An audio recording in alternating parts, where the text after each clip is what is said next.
Hi everyone, this is Rose Fausto, FQ Mom, and today we have a very special guest for our FQwentuhan. He is Dr. Meir Statman, the father of behavioral finance. It's exaggerated. It's a bit exaggerated. But you are one of the founding fathers of this relatively new field. Yeah, I am one of the people who were there at the beginning. Yes. The rebels, should I say? The rebels, yeah. We got a lot of pain and a lot of pushback. Mm-hmm. But in a way, it was enjoyable because when you know that the truth is on your side, Yes. and you believe the truth eventually will come out, Yeah. then in a way, it's almost a nice thing that people object because it means that they leave the field to yourself, so you can do the That's work right. yourself. That's right. That really is how it worked. There was just so many topics that I wanted to write about, and I in fact did. Mm-hmm. And it's good that they gave me enough time to do that. Is there any particular experience that really led you to pursue this field? Well, I think that I was always interested in how people behave, what Behavior, makes us tick. But then there's nothing special about that because we all, as kids and as adults, try to figure out what makes us tick. Yeah. The thing is that I learned finance, standards, economics, finance, statistics, and so on. And your first job was? The first job was sort of a business analyst. Business And analyst. so one of the things actually that I saw at that job is the tendency of engineers at that company to throw good money after that. You know, The sunk cost fallacy. The sunk cost fallacy. Yes, Okay, yes. So I saw that. I saw how they play games with when they want a project to be accepted. You know, Yes, they yes. say, "Oh, we are going to have so much money out of it," and so on.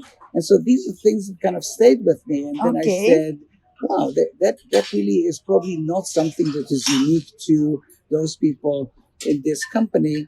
And so you can see that the same tendency to throw good money after that in a company is the tendency of investors to hold on to losing stocks because they're reluctant to sell it because they think that they lose money when they sell it. Yeah, when they actualize when it. they actually, right, when they realize that there's loss.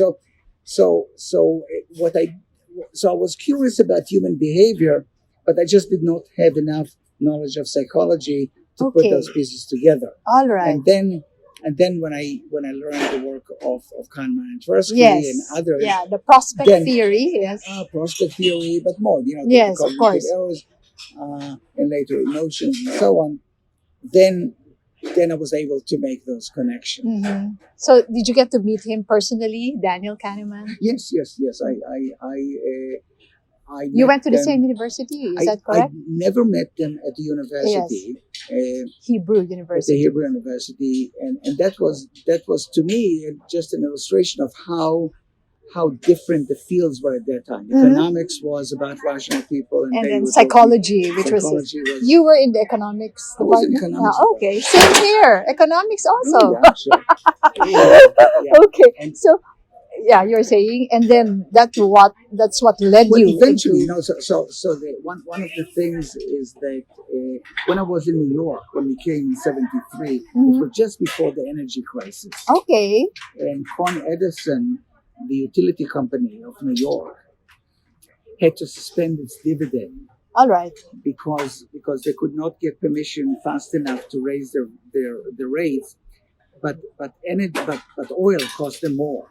And so they were really squeezed, and so they suspended the dividend.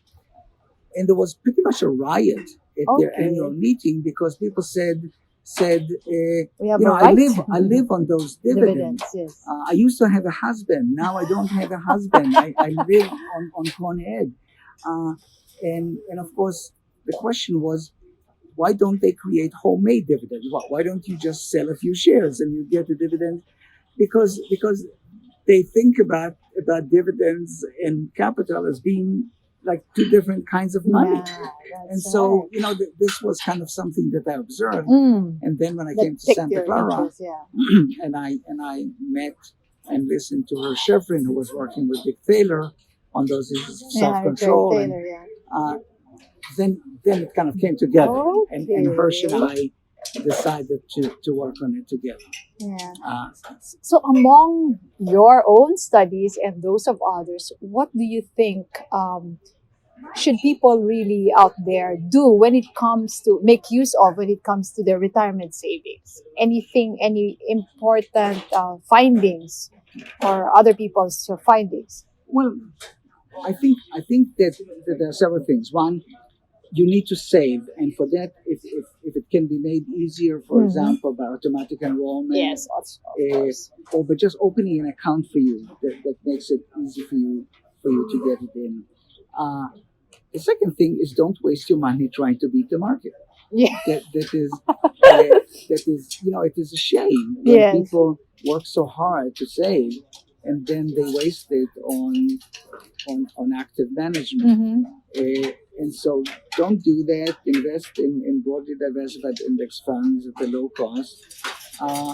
And then when the time comes and you have accumulated a good amount of money, be generous with it towards your children, family, towards yourself, Yes. and towards people in the community. That is, you have to realize that yes, you worked hard for that money, but if you accumulated a good amount, it's also because you were very lucky.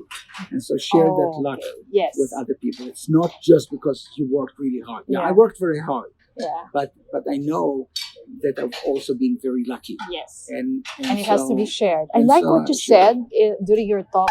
It is better to give with a warm hand than with a cold hand. I Yeah. wrote that down. So my children I'll would tell you, really be I'll tell you a reminding quick story. So, Yes. so I was presenting 2 years ago to financial advisors Okay. in New York, and I had that slide that said it's better to give with a warm hand than with a cold. Is that your original line? No, Okay. I've heard it from that's not original. And so advisors came to me after my talk, and they said things about how dangerous it is to give money to kids because it will spoil them. You have to lend them money rather than give them money. You have to get them inside your business rather than just give them. There was one woman who waited until the others left, and she said, I started to cry when you said it's better to give with a warm hand than a cold one, because it turns out that she lent her son some $27,000. He just finished law school, and she insisted that he pay back according to the schedule that they did. They had agreed on. And she said, he has no money now. He's just starting out. And she kind of understood it in her mind. Yes. He doesn't even have money, she said, to buy his girlfriend an engagement ring. Okay. And of course, it soured their relationship and so on. She doesn't need the money. She just thought that she's teaching him financial responsibility Yes. by not giving him that money. I said, go home, tell your son, this money is yours. It's a Enjoy it. And here is some more as you begin your life now. It is just it's so simple. And when I wrote about it in the Wall Street Journal, I got such touching emails. What's the from title people. of that article? It came out in 2017 rather. 2017. In April. Okay. Late April. So you'll find it. I can't remember what the Wall Street Journal. Yeah. And it is just actually I wrote about it for our magazine, the Santa Clara magazine. Okay. If you put in my name, okay, you can just Google time, that. Exactly. It is called Time for the Big Shift. Oh, look at that, okay. Santa Clara magazine. You'll find it. I was also interested about the asset pricing that you mentioned briefly in your talk. And you mentioned that we don't have a problem having different prices when it comes to our watch. Like there's a Rolex and there's a cheaper kind of watch. What do you think? How do we apply this now to financial products? Well, what if you think about financial products as watches, Mm. you say this. Somebody who buys a Rolex is not a stupid or ignorant person. They know that they can have the same utilitarian benefit, The same time. Yeah. with a Timex Yes. at a fraction of the price. But it is, they like the beauty of this watch. Mm-hmm. They like the status of this watch, and I say fine. Now, when you have hedge funds don't really give investors very special returns. They give the managers very special Yeah. returns. But some people like it for the same reason of high status, that they like prestige watches. So you have to figure out what you want. Now in my case, I find my status in other things. It's in my position as a professor. Yes. I actually have paintings on my wall that cost thousands of dollars that I didn't paint. And I like it that when people say nice things about them, and I like it when they say nice things about the house that I have. But I kind of choose where I want to gain my status, and I choose where I want to gain my hope. And your utility to a certain extent. Yeah, correct? and so I kind of know The myself. satisfaction. Yeah. I know myself. Okay. And so as one financial advisor phrased it, he said, "Find what brings you joy."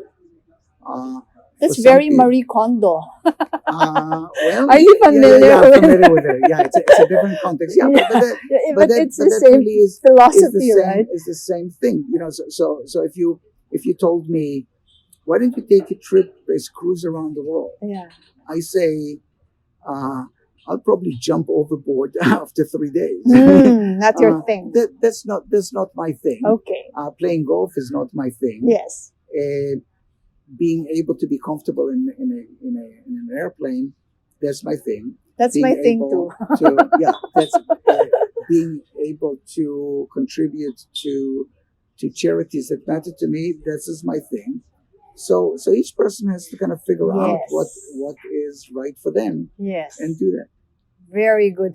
Thank you very much. This has been a very wonderful sharing, and thank you for that talk earlier. So, any parting message to our Filipino viewers? Well, begin by figuring out what you want, and then think about how to get there with the fewest error possible. Thank you very much, Thank you Dr. very much. Statman. And let's all greet our viewers. Cheers to high FQ.